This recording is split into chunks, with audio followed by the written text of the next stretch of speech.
दोस्तों आज फिर से आपके लिए हम हाजिर हैं आपके लिए फिटर थ्योरी की फर्स्ट ईयर का पहला चैप्टर लेके, जिसका पार्ट 1 आज हम लेके आए हैं आपके लिए। तो दोस्तों आपका एक बार फिर से स्वागत है हमारे टेक्निकल चाहर चैनल पर। और आज का जो चैप्टर है उसका नाम है ट्रेड इंट्रोडक्शन। ये अमूमन अपनी आईटीआई की जो पहला चैप्टर होता है, सभी क्लासों में लगभग समान होता है, इसी नाम से जाना जाता है ट्रेड इंट्रोडक्शन। इसमें हमें अपनी जो भी सभी की अपनी अपनी जो भी ट्रेड होती है उसके बारे में जानकारी मिलती है और अपनी सामान्य सुरक्षा सावधानियों के बारे में जानकारी मिलती है। तो इस चैप्टर में हम जो जानकारी हासिल करने वाले हैं वह है सबसे पहले ट्रेड इंट्रोडक्शन, उसका परिचय मिलेगा। उसके बाद हमारी जो ट्रेड है उसके संबंधित व्यवसायिक क्षेत्र हमारे क्या क्या हो सकते हैं उनकी जानकारी मिलेगी। उसके बाद सुरक्षा एवं सावधानियां और प्राथमिक चिकित्सा के बारे में जानकारी मिलेगी। सुरक्षा की सावधानियां, सामान्य सुरक्षा के नियम क्या क्या है, हमारे हस्त औजारों से सुरक्षा कैसे करनी है, मशीन से सुरक्षा कैसे करनी है, अपने आप की इलेक्ट्रिक पावर से सुरक्षा कैसे करनी है, भार उठाने के लिए जो सुरक्षा नियम बनाए गए हैं उनकी जानकारी, आग की दुर्घटनाओं से संबंधित सुरक्षा जानकारियाँ और अगर कोई दुर्घटना घट जाए तो उसके लिए प्राथमिक चिकित्सा यानी फर्स्ट एड की जानकारी हमें इस चैप्टर से मिलने वाली है। तो सबसे पहले, चूंकि यह फिटर की क्लास है, तो सबसे पहले जो हमारे दिमाग में क्वेश्चन आता है वो होता है कि फिटर कौन होता है। तो इंजीनियरिंग वर्कशॉप में फिटर एक कुशल कारीगर होता है। जो फिटर मशीनों के कल पुर्जों को जोड़ने में इस तरह सक्षम होता है कि कार्य व्यवस्था सुचारू रूप से चलती रहे। या फिर हम दूसरे शब्दों में फिटर को इस तरह से परिभाषित कर सकते हैं कि फिटर मशीन के कल पुर्जों को सुचारू रूप से चलाने और उनके रख रखाव करने में अपना पूरा योगदान देता है। अगर फिटर अपने कल पुर्जों को नहीं देखेगा तो वो खराब पड़ जाएंगी मशीनें। तो फिटर के जो हमारे व्यवसायिक क्षेत्र है, यानी फिटर अपने किस किस फील्ड में काम कर सकता है, अगर यानी कि आपको कौन कौन से फील्ड में जॉब मिलने वाली है, आप तो उसकी जानकारी यहाँ पे मिलेगी कि फिटर अपनी निपुणता के आधार पर विभिन्न कार्य कर सकता है, उसी के अनुसार वह अपना व्यवसाय चुनता है। जैसे जो फिटर होता है, बेंच फिटर हो सकता है, pipe fitter, fabrication fitter, maintenance fitter, assembly fitter, die fitter. तो जो हमारा जो बेंच फिटर होता है उसका मेन काम क्या होता है कि बेंच फिटर अर्थात बेंच पर कार्य करना या फिटिंग करने का जो काम होता है, हमारी एक टेबल के ऊपर जो भी फिटअप का जो काम होता है वो बेंच फिटर करता है। बेंच फिटर को हाथ से कार्य करना पड़ता है, इसलिए यह हैंड टूल्स का अत्यधिक प्रयोग करता है। अधिकतर कार्य ये हमारे हाथ से करता है और मैक्सिमम कार्य के लिए इसको रेती यानी कि फाइल की आवश्यकता अधिकतम पड़ती है। इसके बाद पाइप फिटर। पाइप फिटर को प्लम्बर भी कहा जाता है।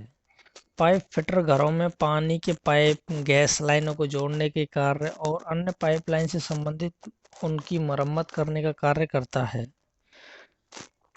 और जो फैब्रिकेशन फिटर्स होते हैं वो धातु की चादरों को रिवेटिंग जोड़ों के अनुसार कई चीज़ों के निर्माण करना फैब्रिकेशन कहलाता है। यानी कि धातु की चादरों को विभिन्न तरीकों से जोड़ना क्या कहलाता है, फैब्रिकेशन कहलाता है। जो इसका निर्माण जो इनका निर्माण करता है उससे फैब्रिकेशन फिटर करते हैं कहते हैं। यानी कि जो फैब्रिकेशन बनाता है उसे क्या कहेंगे हम, फैब्रिकेशन फिटर। इस फिटर को शीट मेटल द्वारा ट्रक, बर्तन और अन्य जरूरी सामान रखने के बॉक्स निर्माण करता है।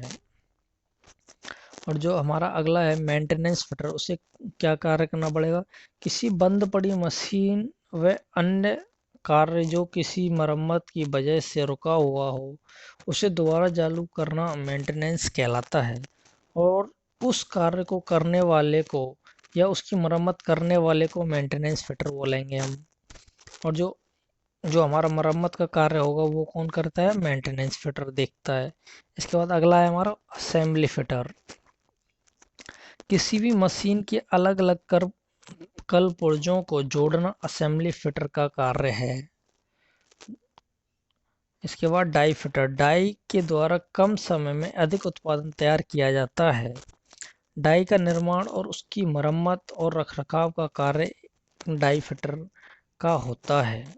दोस्तों, इन सभी फिटर्स के बारे में आपको जानकारी मिल गई। इसके बाद हमारी निपुणता के आधार पर हमारे जो फिटरों को 3 प्रकार से डिवाइड किया गया है। सबसे पहले प्राथमिक निपुणता यानी कि प्राइमरी स्किल फिटर।